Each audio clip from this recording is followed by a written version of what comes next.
করেছে, বিক্রি করেছে। আমরা এটা দিলে এই ক্ষেত্রে আমি দিয়ে এটাই বলতে চাচ্ছি, যেহেতু তার দুর্গাপূজা দেখুক, আমরা বাংলাদেশি মানুষ, আমরা কারা, আমাদের জাতীয়তা কাকে বলে, আমাদের মন কি ধরনের, বা ইট ডাজন্ট মিন আমরা দিয়েই যাব। তবে ভারতের আপনার জিনিস জানা, আমি একজন বলিষ্ঠ কণ্ঠস্বর ভারতের এই আচরণের বিরুদ্ধে প্রতিদিনই ভিডিও দেই ইউটিউবে, গতকালকেও দিয়েছি। ভারতকে সরে আসতে হবে আমাদের দুশ্মনী করা থেকে। কনস্পাইরেসি আজকেও বলেছেন, আমি পোস্ট দিয়েছি একটু আগে, আপনার অমিত শাহ বলেছেন বাংলাদেশিদেরকে টানিয়ে রাখবেন। পশ্চিমবঙ্গের ভারতীয়দেরকে দুর্গাপূজা উপলক্ষে এই গ্যাস চারটা বাংলাদেশ দেখাতে পারে, এটা আমি সমর্থন করি, অন্ততপক্ষে এইবার। কারণ তাদের প্রতি কৃতজ্ঞতা, তারা আমাদের এই দ্বিতীয় মুক্তিযুদ্ধ এবং স্বাধীনতায় সক্রিয়ভাবে অংশগ্রহণ করেছে। একটা দেশে বসে বাংলাদেশের পতাকা এবং কলকাতাকে বাংলাদেশ বানিয়ে দিয়েছিল, এজন্য আমি এটাকে সমর্থন করেছি। বাট দেশ হিসেবে ভারতীয় সরকারের যে আচরণ, তার তীব্র প্রতিবাদ জানাই এবং বলে রাখি, বাংলাদেশকে কোনোদিন ভারত শান্তি থাকতে দেবে না, এটা মনে রাখবেন সবাই, সবসময় কোনোদিন দিবে না। এজন্য আমাদেরকে ঐক্যবদ্ধভাবে সরকারকে সহযোগিতা করতে হবে এবং সরকারকে কঠোর হতে হবে, বলতে হবে। আর যদি একটা কনস্পাইরেসি বা ষড়যন্ত্র আমাদের বিরুদ্ধে চলে, আপনাদের বিরুদ্ধে আমরা যা যা করা দরকার করব। পাকিস্তান থেকে প্রথম চালান অস্ত্রের শর্ট আপনার মিড রেঞ্জের মিসাইল অলরেডি চলে আসছে, already Bangladesh, I think they going to receive it tomorrow by or day after tomorrow, right? Good news. এবং পাকিস্তানের সাথে সামরিক চুক্তিটা ডক্টর শহীদুজ্জামান প্রফেসর অধ্যাপক বলেছেন, আমি এটাকে সমর্থন করি, এই পথে বাংলাদেশ যাওয়া উচিত। কারণ বাংলাদেশের নিরাপত্তা যে কোন সময় বিপন্ন হতে পারে ভারতীয় পলিসির কারণে। দেয়ারফর আমি এটাকে সমর্থন করি, কারণ মনে রাখবেন আগামীতে, এবং বারবার বলছি, একটা দেশ আমাদের জন্য বিপদ হয়ে উঠবে, সেটা হচ্ছে ভারত। এবার এরা কোনোদিন আমাদেরকে, ভারতীয় সরকার, পশ্চিমবঙ্গের মানুষ না, ভারতীয় সরকার। এবং এই সেভেন সিস্টার্সের যে ঘটনা ঘটেছে বর্তমানে, গতকালকে আপনি দেখেন আপনার 900 মিয়ানমারের সৈন্য ভারতে ঢুকেছে মণিপুরে। তারা কোনো না কোনো ভাবে মনে করে বাংলাদেশিরা এটাকে সমর্থন দেয়, আমরা সমর্থন দেব এটা আমরা আমি বলি ভারতীয় টেরিটোরিয়াল ইন্টিগ্রিটিকে আমি সমর্থন করি, রেসপেক্ট করি, কিন্তু আপনারা আমাদের দেশটাকে বিচ্ছিন্ন করার কাজে ব্যবহার করেছেন। আপনারা আমাদের দেশটাকে কি করেছেন দেখেন, 3টা নির্বাচন গেছেন, প্রত্যেকটা নির্বাচনে উলঙ্গভাবে সমর্থন করেছেন একটা ফেসিস্ট গভর্নমেন্টকে। দেখবেন ভারত আগামী কয়েক মাস পরে ইভেন ট্রাম্প যদি ক্ষমতায় আসেন, চেষ্টা করবে যে কোন ধরনের বিচ্ছা করার জন্য।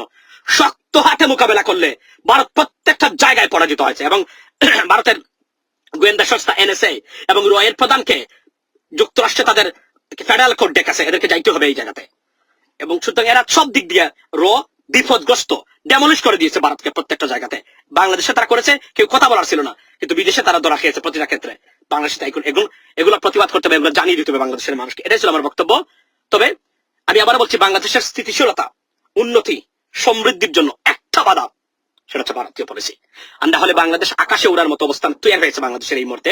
আর আওয়ামী লীগ হচ্ছে একটা ক্যান্সার, ডিস্টার্ব করবে তারা সবসময়। এরা কোনোদিন বাংলাদেশের মানুষকে পছন্দ করতো না।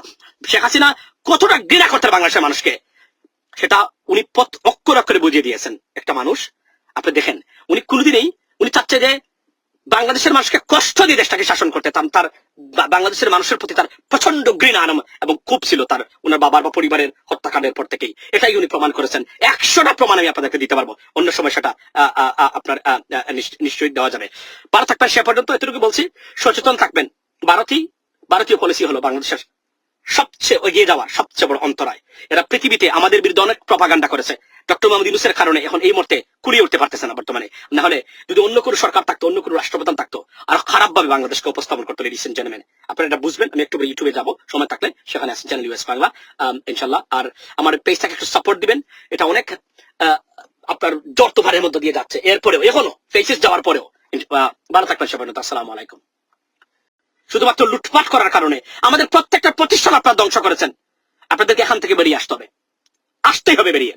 এবং বাংলাদেশের সাথে বৈরী আচরণ, আমরা জানি ইসরায়েল যা করে প্যালেস্টাইন এবং বিশ্বে, সেই পলিসি আপনারা অবলম্বন করেন এবং এটা বাংলাদেশে আপনারা ইমপ্লিমেন্ট করার চেষ্টা করেন। Don't do this anymore. 99.9% মানুষ আপনাদের সরাসরি বিরুদ্ধে। এদেশকে আপনারা কোনোদিন থামাতে পারবেন না, দমিয়ে রাখতে পারবেন না।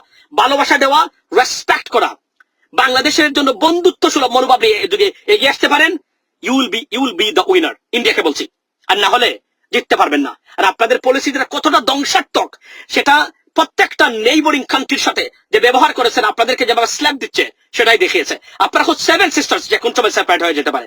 আপনারা ব্যর্থ পলিসি নিয়েছেন নরেন্দ্র মোদী। প্রতিটা 3000 টন ইলিশ কম বেশি অতলং দিয়ে ইলিশ সাইজের 1 কেজি বিরাট মাথায় দেওয়া উচিত বিষয়টা। না না না, আমি বলছি এটা যেন হয় এইবার প্রথম, ঠিক আছে, কিন্তু কোন ধরনের নতজানু ভাবে যেন তাদেরকে আর দেওয়া না হয়। কারণ তবে পশ্চিমবঙ্গের এদের প্রতি আমার ভালোবাসা আছে, কারণ আমি দেখেছি তারা স্লোগান দিছিলেন দিল্লি না ঢাকা, এবং সারা কলকাতাকে বাংলাদেশের পতাকা দিয়ে বাংলাদেশ বানিয়ে দিয়েছিলেন। এই কৃতজ্ঞতাটা আমার, এই বিষয়টা আমার মনে আছে, এই জন্যই আমি এটাকে ওইভাবে সমর্থন করি। কিন্তু ভারতীয় সরকারের পলিসির ঘুর বিরোধী, গতকালকে ভিডিও দিয়েছি, এর আগের দিনও ভিডিও দিয়েছি, গতকালকে রাতে ইউটিউবে ভিডিও দিয়েছি, মনে রাখবেন। সুতরাং আমরা চাই তারা যে ধরনের আচরণ করে, যদি টিট ফর ট্যাট এটা যদি না করা হয়, কোনো অবস্থাতেই আপনারা হবে না। ভারতের সাথে আমাদের সম্পর্ক এইভাবে কোনো একতরফা কোন সম্পর্ক ভারত বাংলাদেশের মানুষ মেনে নেবে না, এবং সরকার যারা আছেন তারা নিশ্চয়ই বিষয়টা মাথায় রেখেছেন, বুঝেন এবং বুঝবেন বলে আমি মনে করি।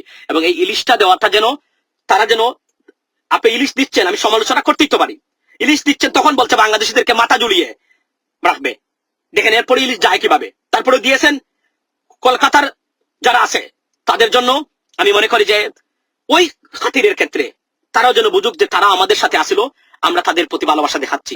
এটা ইটস এ গুড সাইন, এবং এটার একটা ভালো একটা দিক আছে ভবিষ্যতের জন্য, মনে রাখবেন।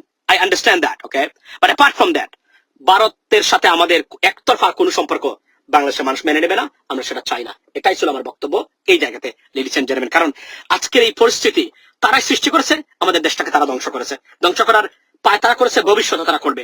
এখান থেকে কোনদিন আমরা মুক্তি পাবো না। তাই বলছি সরকারকে কঠোর হতে হবে ভারতীয় পলিসি। ভারত কিন্তু বসে থাকে নাই। কেন ভারতের বিরোধিতা যে কোন কিছুতে? এটা কারণটা হলো যে ভারত আমাদের সাথে বন্ধুত্বপূর্ণ আচরণ করে না, তারা বিমাতা সুলভ বা বৈরী আনফ্রেন্ডলি বিহেভিয়ার বা গ্যাস্টারে তারা লিপ্ত।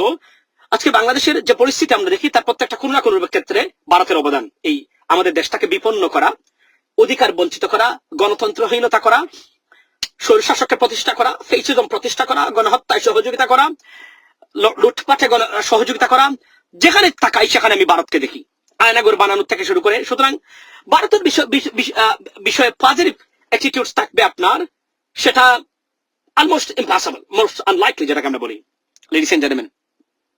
কিন্তু আমি ভারতে ইলিশ ফিশ দুর্গাপূজা উপলক্ষে পাঠানোর পক্ষে একটা স্টেটাস দিয়েছিলাম আমার রহমান মাসুম আমার আইডিতে বা প্রোফাইলে।